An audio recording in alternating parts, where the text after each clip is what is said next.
Halo, Assalamualaikum warahmatullahi wabarakatuh. Shalom, Om Swastiastu, Namo Buddhaya, salam kebajikan, salam sejahtera untuk kita semua. Kembali lagi di podcast Chemistry, salam kimia, salam satu senyawa. Bersama saya, Rozana Lestari, dengan tema Navigasi Kehidupan Kampus. Di dalam dunia kampus tentunya banyak sekali tantangan dan rintangan yang harus kita hadapi, mulai dari banyaknya tugas, tekanan akademik, mengikuti organisasi-organisasi, mengikuti lomba-lomba, dan banyak lagi yang lain. Oke, pada kali ini kita akan membahas tema tentang navigasi kehidupan kampus dengan narasumber kita tentunya tidak kalah wow untuk pada saat ini. Oke, narasumber kita kali ini banyak sekali mengikuti organisasi di kampus, mulai dari HMPS Pendidikan Kimia, UKM Circle English Community, kemudian juga mengikuti UKM Prima. Di samping banyaknya organisasi yang diikuti, banyak juga prestasi-prestasi yang didapatkan oleh narasumber kita. Narasumber kita memiliki banyak sekali prestasi-prestasi yang sangat wow. Mulai dari narasumber kita pernah mendapatkan juara 1 di Olimpiade MIPA bidang kimia tingkat Universitas Mataram tahun 2023, pernah meraih pendanaan PKMK atau PKM Kewirausahaan oleh Belmawa Diktiristek tahun 2023, pernah mendapatkan juara 2 di Olimpiade MIPA bidang kimia tingkat Universitas Mataram tahun 2024, kemudian juga pernah meraih pendanaan PKM PM atau PKM Pengabdian Masyarakat oleh Belmawa Diktiristek tahun 2024, pernah juara 3 Lomba IC Writers Writing Competition UKM Prima tahun 2024,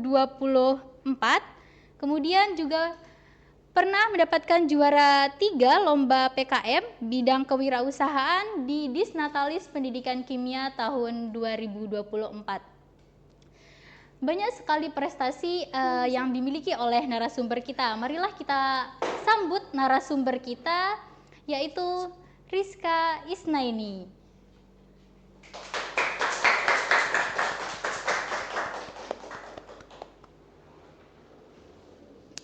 Halo Kak, gimana kabarnya? Halo, alhamdulillah baik sekali. Sekarang sudah semester berapa? Sekarang saya mahasiswa Prodi Pendidikan Kimia semester 5.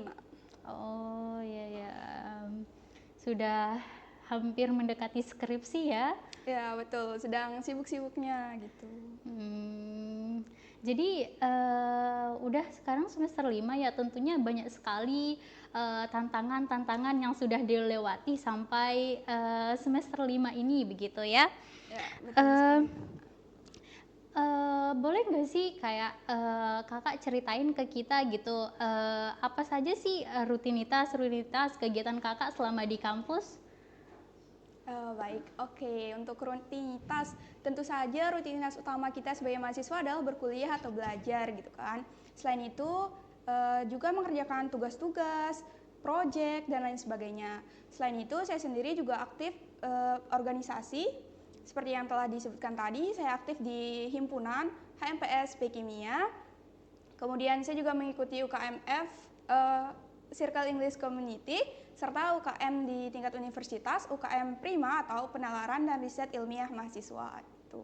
Untuk kegiatan sendiri, saya sibuk di kampus tentu saja, kuliah, organisasi. Selain itu juga saya memiliki kesibukan lain, yaitu pekerjaan sampingan sebagai tutor atau guru pembimbing untuk Olimpiade Kimia, seperti itu.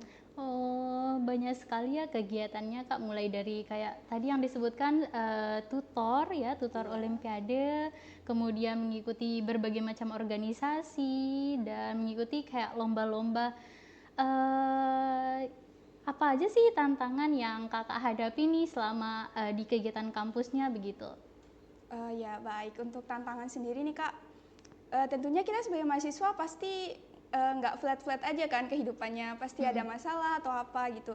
Jadi untuk saya pribadi, tantangan terbesar yang saya hadapi selama berkuliah adalah bagaimana cara saya mempertahankan nilai akademik atau IPK di tengah kesibukan-kesibukan saya yang tadi gitu kan. Jadi gimana sih caranya gitu? Itu menjadi tantangan terbesar untuk saya, gimana caranya untuk stay nilai aman tapi organisasi jalan, kegiatan lain juga tetap jalan kayak gitu. Itu sih tantangan terbesarnya. Tantangan lainnya karena kita juga manusia biasa gitu kan, apalagi kita perempuan nih.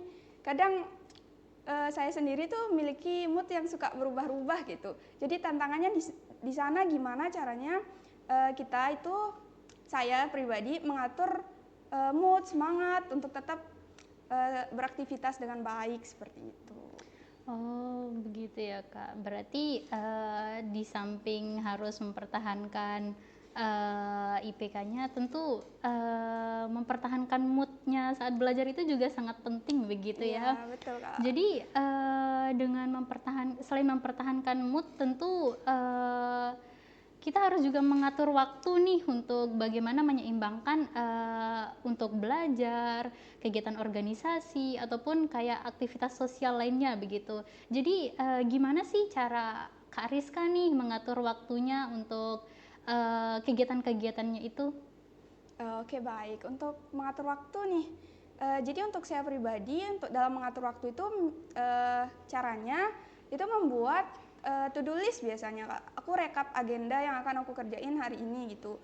Jadi saya buatnya itu detail per kegiatan. Misalnya nih, jam segini nih saya harus ini gitu. Jadi aku udah bikin jadwalnya gitu. Selain itu juga yang paling penting adalah mengatur skala prioritas. Jadi skala prioritas itu penting untuk mengetahui yang mana yang perlu kita kerjain saat ini, yang mana yang perlu kita rencanain atau yang kita tunda atau bahkan yang nggak perlu nih dikerjain kayak gitu. Jadi dalam menentukan skala prioritas itu kita tahu yang urgent and important buat kita gitu. Itu sih Kak. Begitu ya, Kak. Jadi, strateginya, dari Kak Rizka nih, jadi harus memprioritaskan yang mana yang harus didulukan, Iya yang mana harus betul. dikebelakangkan, ya begitu. Oke, baik nih, Kak. Kan tadi sudah kasih tahu ya, apa namanya, kayak banyak sekali, kegiatan-kegiatan yang, dilakukan selama di kampus ya. Jadi, apa apa sih kayak strategi dari, Kak Rizka gitu dalam, mengatur waktu agar, tidak kewalahan dengan, tugas-tugas kampus, kegiatan-kegiatan organisasi, dan, kegiatan-kegiatan lainnya begitu, Kak? Oke, baik. Jadi untuk strategi manajemen waktu untuk saya pribadi, itu saya membuat planning nih Kak. Planning to do list serta mengatur skala prioritas.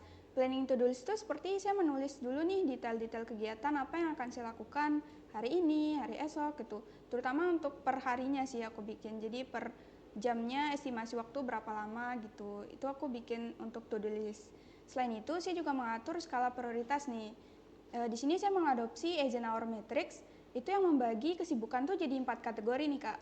Jadi kita harus tahu yang mana urgent and important hal-hal yang kita lakuin itu. Jadi untuk prioritas pertama itu adalah urgent and important. Jadi penting dan mendesak nih Kak. Jadi biasanya misalnya nih ada tugas kuliah nih, penting kan Kak? Tugas kuliah dan deadline-nya mepet. Jadi ini nih harus dikerjain langsung gitu Kak. Jadi prioritas utama kita gitu. Yang kedua itu ada important not urgent. Jadi penting tapi tidak mendesak nih Kak. Misalnya tugas kuliah atau project tapi deadline-nya masih lama, masih panjang. Nah ini nih caranya kita bisa rencanain kapan kita bakal kerjain, tapi jangan sampai lewat dari deadline itu gitu. Nah yang ketiga ada not important but urgent. Misalnya nih rapat kepanitiaan. Jadi kan nggak penting-penting banget tapi harus dilaksanain gitu. Nah kalau di sini strateginya itu kita bisa delegasiin orang lain kalau misalnya kita nggak bisa nih. Jadi misalnya saya kan sebagai kepala departemen nih Kak. Jadi saya sebagai kepala departemen ada rapat nih. Tapi saya sendiri punya kesibukan lain yang nggak bisa ditinggalin nih. Jadi saya bisa delegasiin panitia inti untuk mengikuti rapat, kemudian nanti informasinya di hasil rapat itu diinfoin ke saya kayak gitu. Jadi dengan saya nggak ada di sana tetap bisa jalan kan acaranya gitu, bisa delegasi. Kemudian yang keempat nih, not urgent and not important. Jadi tidak mendesak dan juga tidak penting. Apa tuh? Misalnya nih untuk mencari-cari hiburan di media sosial, misalnya scroll IG, scroll TikTok, itu kan tidak mendesak dan tidak penting nih Kak. Jadi aktivitas-aktivitas seperti itu bisa kita delete aja, nggak usah dilakuin. Boleh sih dilakuin, tapi setelah si prioritas-prioritas sebelumnya tadi itu udah kelar gitu, baru kita cari hiburan gitu, Kak. Keren sekali ya caranya Kak Rizka nih buat ngatur-ngatur waktunya, mulai dari yang prioritas, yang urgent, dan banyak lagi yang lain gitu.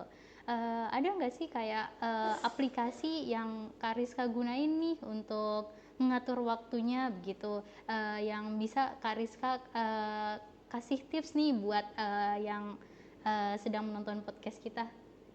Oke, baik. Untuk aplikasi belajar ataupun aplikasi manajemen waktu itu sebenarnya banyak banget ya teman-teman. Tapi di sini yang saya pakai itu ada 2 aplikasi penting. Yang pertama ada Notion. Notion itu sejenis aplikasi untuk mencatat gitu. Jadi kita bisa di sana, kalau saya pribadi itu bikin rencana-rencana kegiatan, kemudian list-list tugas, kemudian kita bisa tracking progres tugas kita udah sejauh mana, itu bisa pakai Notion.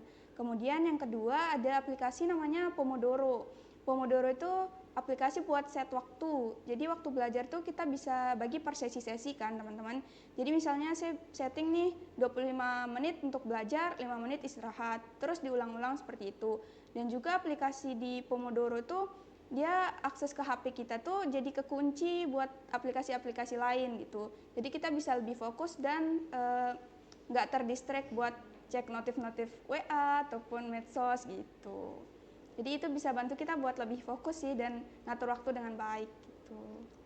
Berarti menurut tips dari saran dari Kak Rizka nih untuk kita yang kayak masih mahasiswa untuk mempunyai aplikasi Notion sama Pomodoro ya, agar bisa memanajemen waktu kita atau mengatur waktu kita dengan baik begitu.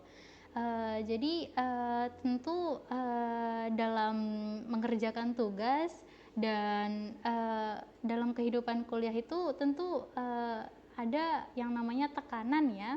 Jadi gimana sih caranya Kak Rizka gitu mengatasi tekanan-tekanan akademik begitu? Gimana sih caranya, solusinya begitu? Oke, baik. Jadi kita sama-sama mahasiswa nih Kak. Jadi pastinya kita tahu gimana sih beratnya kehidupan kampus gitu. Jadi pasti nggak selalu berjalan dengan mulus, pasti ada hambatan-hambatan dan juga pernah merasain stres gitu. Saya pun begitu gitu. Jadi apa yang saya lakukan mungkin lebih ke kembaliin semangat buat diri sendiri. Jadi kalau udah capek banget nih, benar-benar down gitu Kak, aku pasti lepas dulu deh semuanya gitu. Aku pasti lepas, istirahat dulu, kayak tenangin diri dah, intinya tenangin diri. Terus setelah semangat itu balik lagi nih, mood kita balik lagi, barulah gas lagi gitu. Jadi intinya tenangin diri dan juga istirahat dulu. Nggak apa-apa kok kita buat istirahat deh teman-teman, asal nanti balik lagi gitu. Jangan istirahat terus nggak ngerjain, nggak selesai-selesai gitu. Jadi tipsnya pahamin kalau diri kita juga bisa capek, bisa stres gitu. Jadi itu nggak apa-apa. Teman-teman bisa istirahat dulu, break, ambil waktu buat tenangin diri, baru nanti lanjut lagi. Yang nggak boleh tuh kita berhenti dan nyerah gitu. Gitu sih kalau dari aku Kak. Berarti kayak caranya Kak Rizka buat ngatasi tekanannya itu kayak mengatur waktu di mana harus belajar, gimana harus istirahat begitu ya Kak. Betul. Jadi apa sih yang membuat atau gimana atau apa ya, kayak apa motivasi Kak Rizka nih biar fokus gitu untuk mengerjakan tugas-tugasnya, biar mungkin bisa kasih tips nih untuk yang menonton gitu. Oke. Jadi tips dari saya nih ya teman-teman buat jaga motivasi, buat jaga semangat dan fokus untuk belajar, balik lagi ke niatan awal kita. Misalkan kita nih sebagai mahasiswa kan kuliah gitu. Jadi ingat-ingat lagi nih tujuan utama kita kuliah itu apa sih gitu kan. Pasti kan untuk menuntut ilmu, untuk belajar gitu. Jadi fokus ke niatan kita gitu. Jadi waktu lagi down, lagi capek-capeknya gitu, ingat lagi nih tujuan utama kita belajar. Dan apa yang udah kita mulai harus kita selesaiin gitu. Jadi kita udah masuk kuliah nih dari awal nih, dari semester 1, terus 2, 3, 4, 5. Terus sekarang ini semester 5 capek banget gitu. Nah, apa yang harus kita lakuin adalah ingat lagi niatan awal kita adalah memulai belajar, mulai kuliah. Jadi kita harus fokus lagi nih teman-teman, balikin lagi fokusnya. Tujuan kita dari awal belajar sampai akhir harus sampai wisuda gitu kan, sampai harus selesai. Jadi dari saya sendiri sih ingat lagi gitu.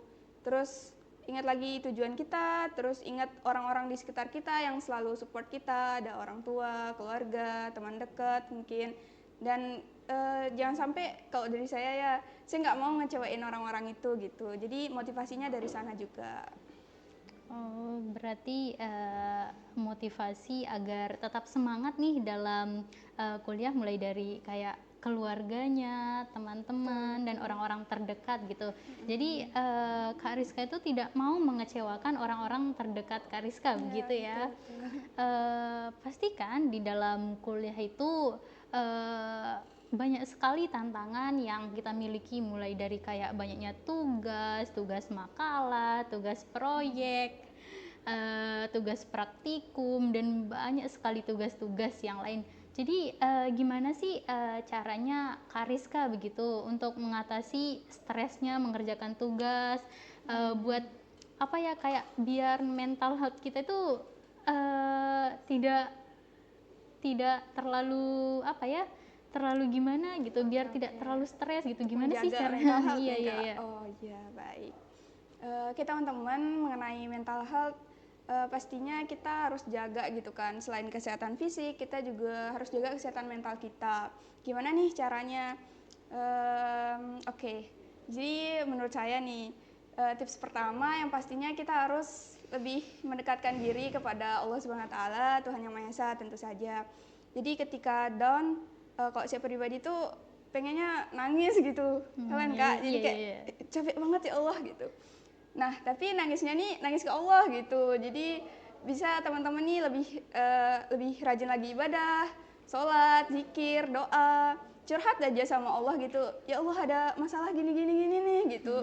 Gimana ya solusinya? Tolong kasih jalan keluar terbaik. Terus minta deh sama Allah biar ya Allah ringankan bebannya gitu. Terus mudahkan jalannya, tenangin hatinya kayak gitu. Jadi insya Allah dengan begitu tuh kita jadi lebih tenang dan stres kita berkurang gitu. Terus selain itu yang kedua bisa juga curhat nih ke orang tua, terus ke kakak misalnya, ke adik, atau ke teman-teman dekat yang tadi aku bilang. Saya biasanya sih suka curhat-curhat gitu, kayak saya lagi gini-gini nih gitu. Biasanya dengan kita keluarin masalah kita nih, dengan kita keluarin unek-unek kita, keluh kesah, itu buat kita ternyata jadi lebih tenang. Dan kalau ada orang yang dengerin tuh kayak, oh iya ya gitu, terus pasti ada yang ngertiin atau gimana.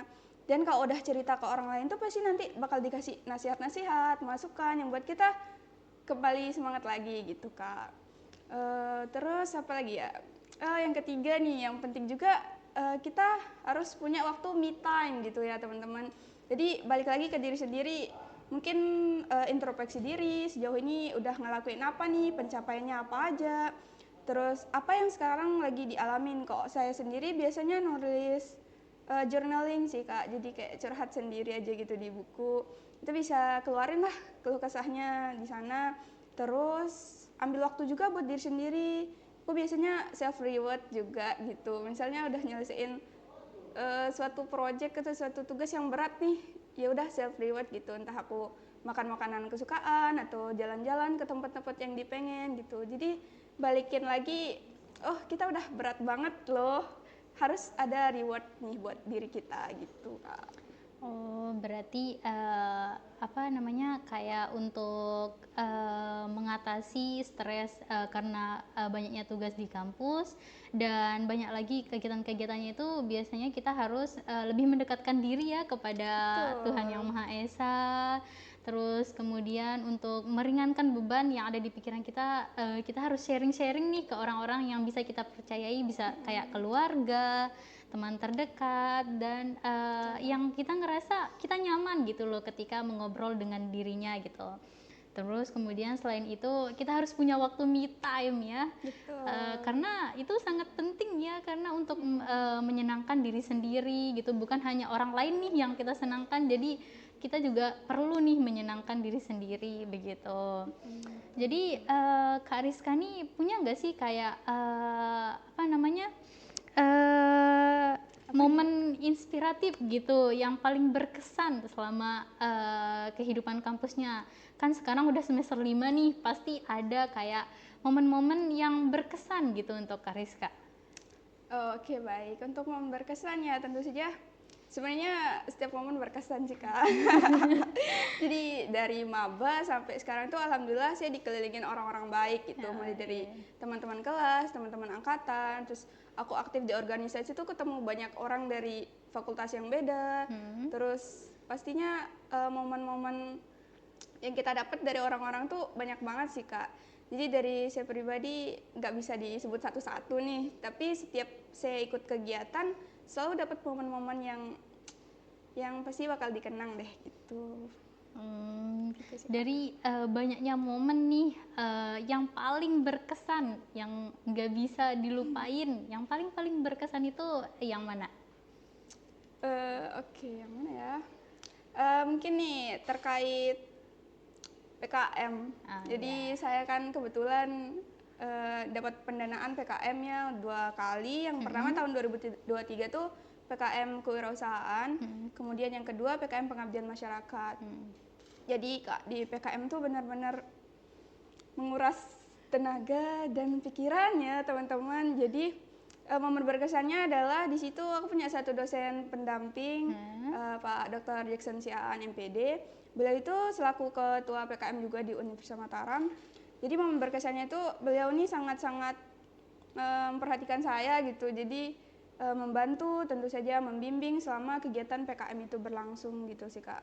Jadi momen-momen selama PKM tuh benar-benar nggak terlupakan sih, Kak. Jadi beruntung banget tuh bisa lolos pendanaan 2 kali dan dapat pengalaman-pengalaman luar biasa, entah itu untuk kewirausahaan nih, berjualan kan, Kak. Jadi gimana struggle-strugglenya kita selama ini kan nyari konsumen kayak gitu. Itu jadi momen berkesan. Yang kedua untuk pengabdian masyarakat kemarin kita kan terjun ke masyarakat nih, jadi benar-benar gimana cara kita menyikapi mereka, gimana cara kita berinteraksi, itu benar-benar diuji banget gimana caranya kita berkegiatan dengan baik.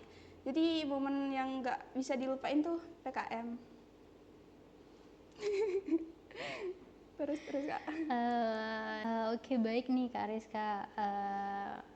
Dari Kak Rizka nih, gimana sih cara kita gitu untuk memilih teman yang baik agar kayak kita tidak terjerumus nih ke dalam hal-hal negatif, dalam tanda kutip ya, seperti kayak narkoba dan serincian-serincian hal-hal negatif lainnya begitu. Gimana sih cara kita gitu menjaga lingkungan kita agar tidak terjerumus ke dalam hal itu? Oke, baik, terima kasih. Jadi teman-teman di sini dari diri kita pribadi terlebih dahulu, tentu saja kita niatkan diri kita untuk terus berada di jalan yang baik kan pastinya. Dan tidak bisa dipungkiri lingkungan itu sangat mempengaruhi pergaulan kita. Jadi di sini tipsnya kita harus memiliki pergaulan yang baik, memilih teman-teman yang baik tentu saja. Gimana caranya? Kalau dari saya pribadi nih, biasanya saya mengikuti kegiatan-kegiatan positif nih, Kak. Misal dari organisasi nih banyak kegiatan gitu kan. Kalau kita ada tujuannya nih, misalnya dalam tanda kutip tujuan di organisasi, misalnya sama-sama belajar nih. Misalnya aku di Prima Penalaran dan Riset Ilmiah kan.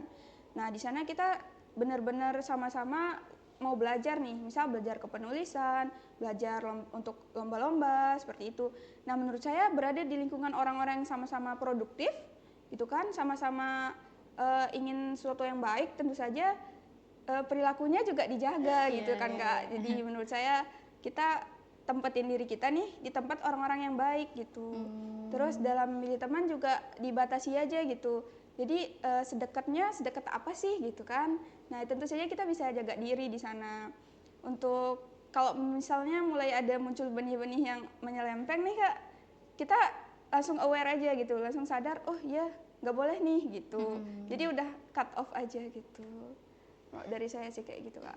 Oh, berarti tentunya harus memilih lingkungan yang baik ya, dan ketika lingkungan itu menurut Kak Rizka sudah agak melenceng nih, berarti kita harus menghindari lingkungan tersebut ya. Betul, Jadi gimana sih cara Kak Rizka nih buat mensosialisasikan gitu kampanye anti narkoba ini? Oh, oke, baik. Jadi teman-teman penting sekali ya untuk kita menjaga diri dari hal-hal negatif, apalagi narkoba dan kawan-kawannya. Jadi kita nih sebagai mahasiswa ada beberapa hal yang bisa kita lakuin. Misalnya ngadain acara sosialisasi dan edukasi. Misalnya kita di proker, di himpunan ataupun di organisasi, kita bisa adain ya acara sosialisasi ke masyarakat. Gimana cara kita memperkenalkan apa itu narkoba, bahayanya seperti apa, agar masyarakat juga tahu dan jaga diri deh jauh-jauh dari narkoba. Kemudian kita juga bisa edukasi nih dari anak-anak SD, SMP, SMA, itu juga kan udah mulai ini ya harus dijaga juga dari kecil. Kita bisa kenalin nih, kita bisa cegah dulu nih dari awal. Kemudian kita juga bisa adain kerjasama nih kayak di lembaga-lembaga seperti BNN nih, kita sama-sama ngadain sosialisasi nih, ayo kita sosialisasiin ini di sini gitu misalnya. Lebih ke bagian penyebarannya sih Kak. Selain itu kita sebagai Gen Z nih yang nggak lepas nih dari medsos, dari apa, itu bisa sosialisasi lewat sana juga sih Kak. Kayak misalnya kasih pamflet atau konten-konten yang tentang bahaya narkoba ini, biar semua orang juga bisa tahu gitu sih Kak. Begitu ya Kak. Jadi salah satu saran dari Kak Rizka nih untuk mengkampanyekan anti narkoba ini kayak perlu lebih banyakkan lagi untuk kayak sosialisasi ke masyarakat bagaimana bahaya narkoba tersebut ya, begitu. Oke, baik teman-teman, jadi tadi sudah kita dengarkan ya banyak sekali hal-hal positif, mulai dari bagaimana kehidupan kampus, bagaimana cara mengatur waktu dengan baik, bagaimana strategi-strategi untuk memprioritaskan mana yang harus didahulukan, dikebelakangkan begitu. Dan tadi sudah banyak juga diberitahukan atau diinformasikan bagaimana cara kita menghadapi kayak stres-stres dengan tugas-tugas kampus ya. Jadi teman-teman bisa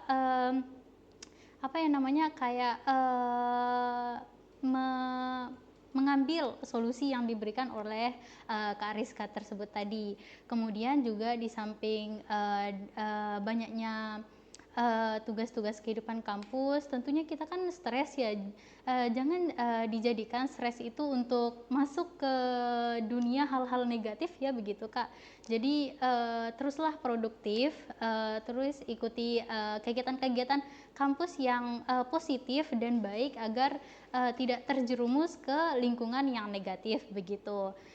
Jadi banyak sekali pelajaran yang dapat kita ambil dari narasumber kita, yaitu Kak Rizka Isnaini.